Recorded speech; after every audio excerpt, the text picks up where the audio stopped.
Hello, loves. Your girl Carrie here. Today, I want to talk about symptoms of narcissistic abuse and different ways that it can and will affect your health. Things that maybe you should look out for, and things that you should possibly talk to your medical provider to see if this is something that maybe you should be concerned about. Now, before I begin, I just want to advise that this is not to be used for medical purposes and for informational purposes only. I do not diagnose, and if you are feeling that you are part of narcissistic abuse or um, maybe any of this may apply to you, I always advise to seek a medical professional in your area. There are many different types of symptoms from narcissistic trauma, or also known as narcissistic abuse syndrome. Narcissistic abuse syndrome, or you may just hear me say NAS, we tend to abbreviate a lot with medical terminology because so many is just extravagantly long, but it does um, cause deep psychological and physical distress on your body. Your mind is connected to your immunity system and your nervous system. So, as I've explained in many of my videos, your mind is the steering wheel to your body. So, what you think, what you eat, that all affects the way that your immune system reacts and also your nervous system reacts. Now, let's begin with the brain. Our brain not only functions off of patterns that we've learned based on traditions and beliefs and so forth, it also runs on chemicals. Certain chemicals trigger certain parts of our brain, and that is how our brain knows to react to different situations. When you are in narcissistic abuse, you are in what is called fight and flight. They go from love bombing to abuse. They go from being a kind person to being the most hateful person you've ever met in your life. When you are in that high and that low, or that fight and that flight, you are releasing different chemicals. And so when you are in the flight mode, when you are in the active abuse mode, your brain is releasing adrenaline and it's releasing cortisol, because those are the chemicals that tell your brain that you need to be on alert, that you need to make sure that you are safe and you need to react and protect yourself. When you are in the love bombing stage and things are going well, and let's say even if you're in the intimacy with them, then your body is releasing serotonin and it is releasing dopamine. And these are the chemicals that tell your brain to feel good. They're basically the feel good chemicals. As a survivor myself, and anyone that is a survivor, they could basically tell you as time goes on and the mask starts to fall, the times that the serotonin and the dopamine and the feel good moments start to become fewer and far between. Now that they have shown you who they are and have performed the abuse, you tend to have more of the abusive days than you do the love days. With this in time, especially when you're walking on eggshells, you're making sure you don't do this because they'll get upset, or you're finding yourself lying about things and you were never a liar to begin with just because you want to keep the peace. So in time, your body sticks and stays in that chronic stress mode. It doesn't really ever click over back to the dopamine and feel good, because you don't really ever feel good anymore because you are abused every day. Now, when you are in this chronic stress and you have that cortisol and adrenaline that is pumping out of you all the time, there are two responders in your brain that tell yourself to react in those situations. The first responder is what's called the amygdala. And the amygdala is basically what tells your brain, panic, alert, we're in rage. It tells your, mind basically to take cover, you're in danger. It releases the stress hormone, and it also speeds up your heart rate, which obviously in turn affects your nervous system and your immunity system.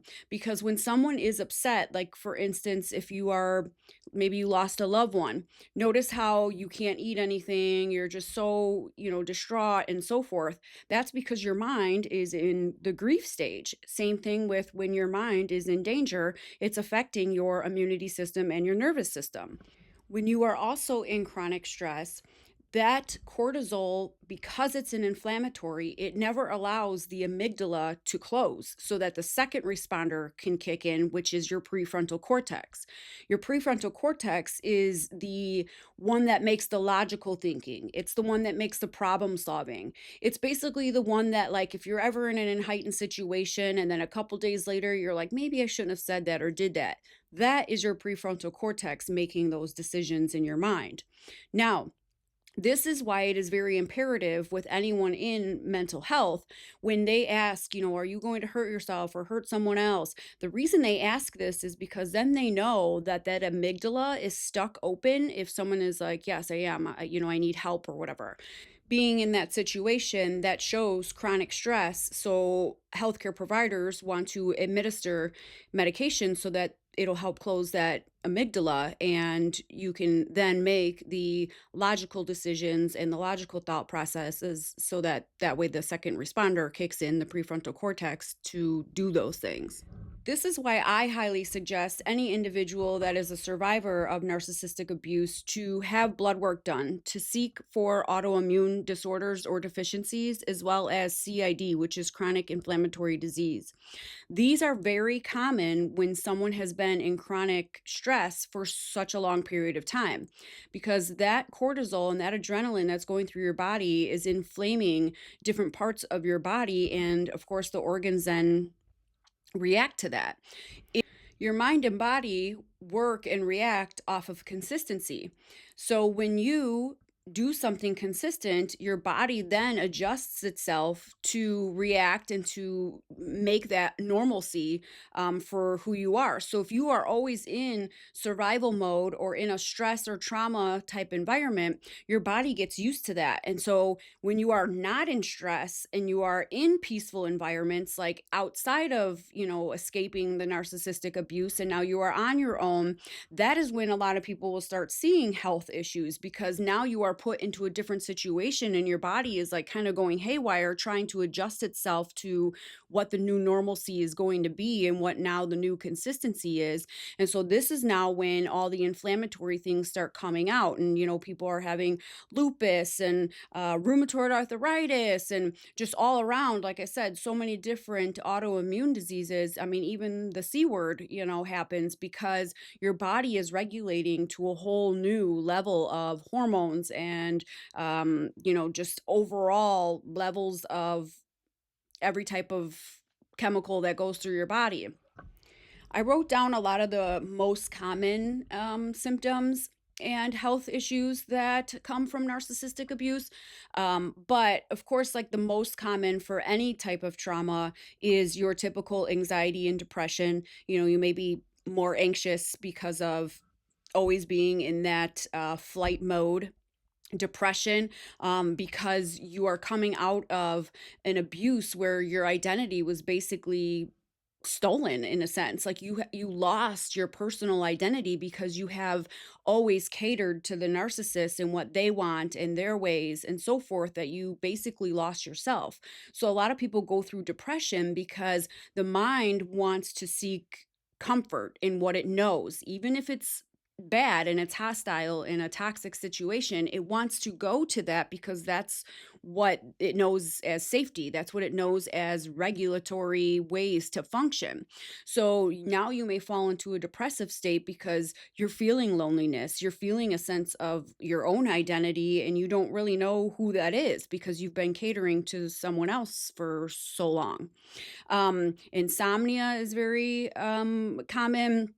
Restless nights, having nightmares is very common. A lot of people think they get TMJ, but really it's tightening from the jaw, because your stress is obviously making you chew down on your teeth, and that is causing pain in your jawline. A lot of people have emotional flashbacks. They're very hypervigilant.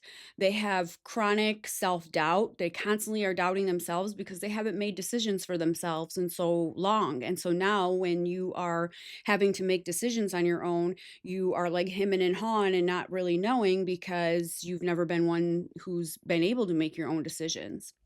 Many do self-isolation. This is because their trust was stolen from them. This person made you feel like you were on top of the world and that they were on top of the world with you. So your vulnerability was given to this person and they jeopardized it all. And many of them, so that they could do the smear campaign and so that they can discard you, they will even use the vulnerability that you told them, whether it was past trauma or secrets that you never really let anyone know, but you've clearly trusted this person, and they will use those against you and smear you with that information all over the place. Loss of memory is very common. Feeling worthlessness, feeling small, those are very common. And that is because you've had someone else making decisions for you and basically running your life for so long. Now you don't really know what to do. You almost feel like a lost soul. And the memory loss is because of all the gaslighting and from being judged for the things that you actually do enjoy. Unexplained headaches is another very common one, tight shoulders, and even pain in the hips or the lower back. We carry our tension on our shoulders and in our hips. So, those are very common areas that become hurtful. On the nervous side of things, you will have racing hearts. You will be triggered by things that remind you emotionally of what they did to you or certain situations and things that you had gone through with them that they either made catastrophic or traumatic and so forth. Your digestive system usually is very out of whack. Many individuals have digestive issues, whether it's irritable bowel syndrome, Crohn's disease, and so forth, because again, those feelings made your digestive system messed up. So those are things that, again, are very common symptoms from this abuse. So if you are a survivor of narcissistic abuse and you are encountering any of these type of things that I had mentioned, I highly suggest that you go seek a medical professional to rule out different things, because you could be feeling symptoms from the abuse that you had encountered. Again, this is not to be used as medical advice or diagnosis or anything in that nature. This is for informational purposes in hopes that it gives alertness and awareness to individuals who are survivors, or even in these situations, to take care of your health, because your health is most important and it's the biggest asset that you have. If you've ever heard the slogan, stress will kill you, this is a very good example of how and why. Make sure that you protect your health and protect your peace, because they are more important to you than you may actually know. Thank you for joining me today, and never forget how loved you are.